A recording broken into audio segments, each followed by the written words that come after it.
É possível que um país funcione sem arrecadar impostos? Imagina que o país, fosse cortado os pagamentos de impostos, ou seja, a partir de agora ninguém precisasse pagar imposto mais. A economia desse país quebraria? O que aconteceria? Essa é uma boa pergunta enviada pelo Alisson. Como é um mundo sem impostos? Interessante. A verdade é que um país que não tem arrecadação de impostos passaria por grandes dificuldades, sim. Principalmente para sustentar as suas funções assim mais básicas, como funções de saúde pública, educação, segurança, saneamento básico, rodovias, estradas e ruas e infraestrutura geral. Como não teria dinheiro de impostos, ou seja, não teria o povo arrecadando para que seja investido nessas áreas, tudo isso ficaria à mercê de empresas privadas. Ou seja, todo mundo teria que pagar as contas. A verdade é essa. E ficaria muito caro, porque se a pessoa não tem nenhum tipo de atendimento médico gratuito, público, você teria que pagar todas as suas consultas. Além de tudo isso, não teria planos de afastamento de empresa, de beneficiários que se afastam, aposentados, esquece isso aí, não teria aposentadoria mais, a não ser que fosse privada. Com esse cenário, com tudo isso, o aumento da pobreza seria muito drástico. Aumentaria muito a pobreza no país inteiro, porque não teria apoio à parte mais pobre, e a parte mais pobre ficaria cada vez mais pobre, sem direito à saúde, não teria educação, não teria muito acesso a recursos. Ou seja, se você acha que tá ruim com imposto, meu amigo, sem imposto, o bicho ia pegar tão feio, a coisa fica misericórdia. O cenário seria muito desastroso. Não só para a economia, como você perguntou aqui, mas para geral. Porque o país não conseguiria se sustentar. O país quebraria. Tudo ficaria abandonado. A não ser que, quer dizer, mesmo sendo privado, muitas partes aí, muita gente não teria condições de pagar. Ou seja, quebraria. Não daria muito certo, não. Resumindo, daria ruim. De onde surgiram os primeiros médicos da história? Quem foram os primeiros médicos? Tem ideia? Essa é uma sugestão de tema enviada pela Cleide de Oliveira, lá de Belo Horizonte, Minas Gerais. Vamos então descobrir e conhecer quem são. Para minha surpresa, o primeiro médico, no sentido assim, de praticante organizado da medicina, veio lá do Egito. É lá do Egito antigo que tem assim os primeiros relatos de médicos do mundo. Inclusive o médico mais conhecido do Egito, você deve ter ouvido falar muito dele, é o Imhotep. Acho que é assim que fala, que se escreve mais esquisito. Imhotep.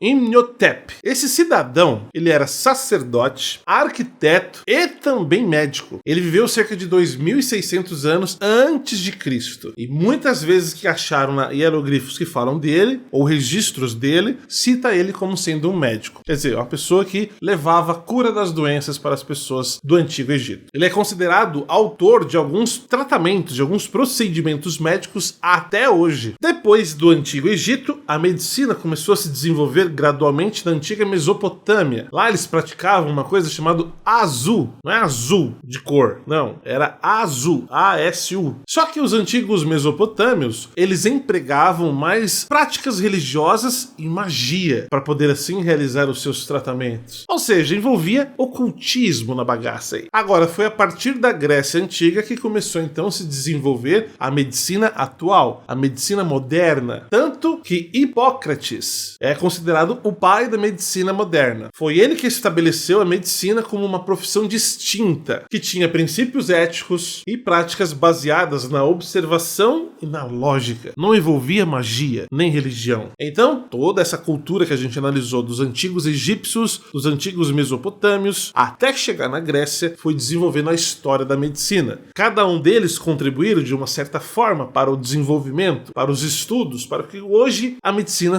é o que é. Tudo começou há muito tempo atrás, onde as pessoas foram descobrindo que as plantas tinham funções vitais para a saúde humana. Porque praticamente hoje é isso, né? A medicina, o nosso planeta nos dá aquilo que a gente precisa para nos curarmos de doenças, que está na natureza, através das plantas, flores, entre outros. Afinal de contas, por que a caixa preta do avião é laranja? Por que não é preta igual o nome? E peraí, por que, afinal de contas, chama-se então caixa preta? Essa é uma boa pergunta, enviado pela Kátia, lá de Farroupilha, Rio Grande do Sul. Vamos entender. Inclusive, esses dias a nossa ministra Marina Silva, falou que falar caixa preta é um termo racista. Ou seja, não pode falar caixa preta mais. Tem que falar agora caixa laranja. Vamos mudar para caixa laranja. Bom, inclusive, a cor laranja foi colocada na caixa preta. Antes não era assim, deixando claro, por por conta da visibilidade. A cor laranja é uma cor de destaque, principalmente no meio da natureza, ou mesmo no meio do oceano, no meio do mar. Não importa onde esteja na natureza, a cor laranja se destaca. Mesmo se o avião estiver mergulhado no oceano, a caixa preta, que é laranja, vai ser fácil de identificar, vai ser fácil de observar de longe. Sendo fácil de observar de longe, isso facilita encontrar ela na hora de um acidente aéreo. O nome caixa preta surgiu na década de 1950, onde de fato a caixa era preta. Nessa época surgiram então os primeiros equipamentos de gravação de dados e eram realmente, como eu disse, pretos. A caixa era preta. No entanto, fizeram um acordo lá, um estudo que mudaram a cor, né,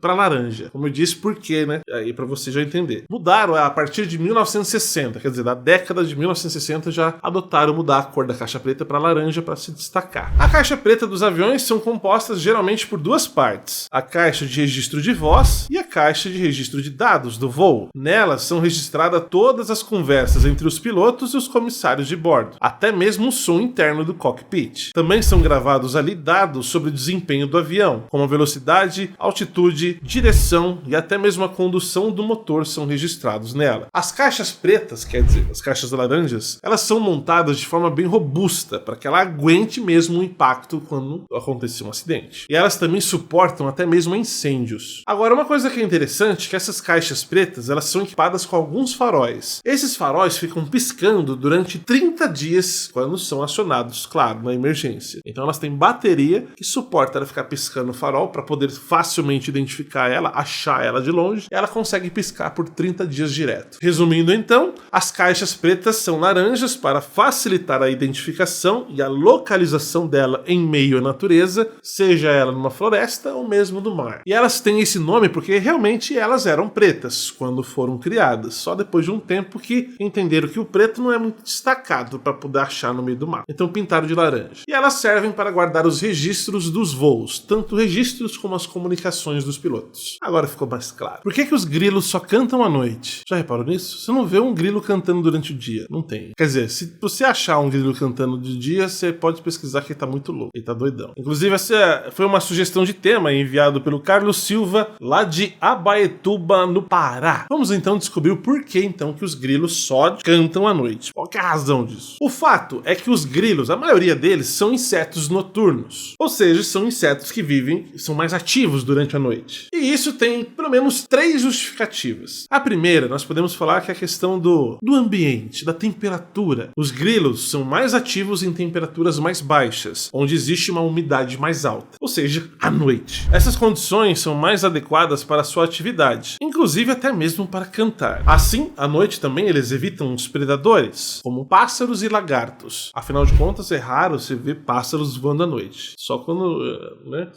é difícil. Então, à noite eles podem cantar mais tranquilamente, pois não terão muitos predadores próximos a eles. Agora, uma coisa interessante, que o canto dos grilos é uma forma de comunicação, mas geralmente quem canta são os machos. Qual que é a finalidade deles cantarem? É atrair as fêmeas. Os machos cantam para as fêmeas. E aí as fêmeas vêm. E aí começa aquele negócio de acasalamento do grilo e da grila. Então à noite, né, como diz a noite uma criança, é mais propício para que eles possam cantar, pois a noite é mais silenciosa, não tem tantos ruídos por aí. Eles conseguem cantar de forma mais tranquila. As fêmeas vão ouvir, vão gostar daquele canto, falar, nossa, como ele canta bem. Onde é que ele tá? Aí vai procurar ele. Aí ela se encontra e vai começar o acasalamento. Aí se reproduzem, nascem mais grilos, aí eles continuam cantando, e aí vira a grilaiada cantando a noite inteira, tudo lá acasalando, e você lá no mato pensando, que barulheira é essa que tá acontecendo? Então por que eles cantam apenas à noite? Simplesmente por causa da temperatura, que é mais amena, tem mais umidade, e a questão dos predadores, não tem predador essa hora da noite, tá tudo dormindo, tudo ocupado. E eles podem assim acasalar à vontade. Se você ficar muito tempo exposto ao sol, será que isso afetaria a cor dos seus pelos? Sabe os pelos do seu corpo? Os pelos, quer dizer, os seus cabelos também? Se você ficar muito tempo exposto ao sol, mudaria a cor deles? Ou isso é uma lenda? É uma boa pergunta enviada pela Janice Anaidles. Vamos então descobrir a resposta verdadeira sobre isso. Bom, na verdade sim, se você ficar muito tempo exposto ao sol, você vai alterar a cor dos seus pelos, se você tiver barba também vai alterar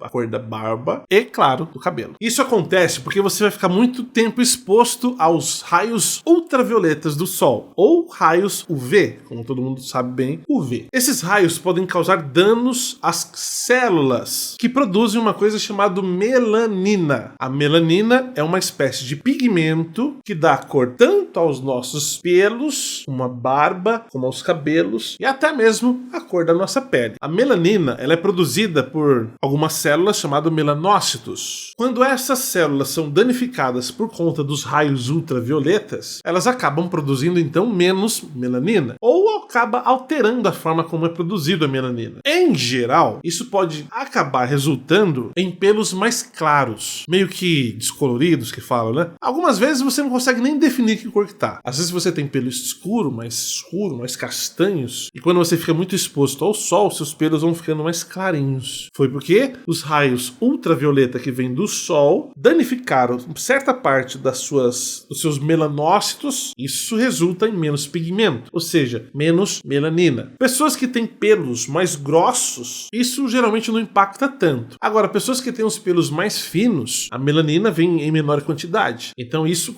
acaba se tornando mais visível, mais perceptível de você observar que realmente o sol afetou a cor daquele pelo ali. Dá pra ver daqui. Outra coisa, pessoas de pele clara têm menos melanina de forma natural, o que também acaba sendo mais perceptível nos observar se os pelos ficaram mais claros ou não. Enfim, pegar muito sol vai receber mais raios ultravioleta, que vai causar então esses danos às melaninas por conta do melanócito que foi exposto aos raios UV. Isso vai então mudar a cor natural dos seus pelos para uma cor mais distinta, talvez mais claro, talvez mais escuro, depende muito da situação, do comportamento do seu melanócito que você tem aí.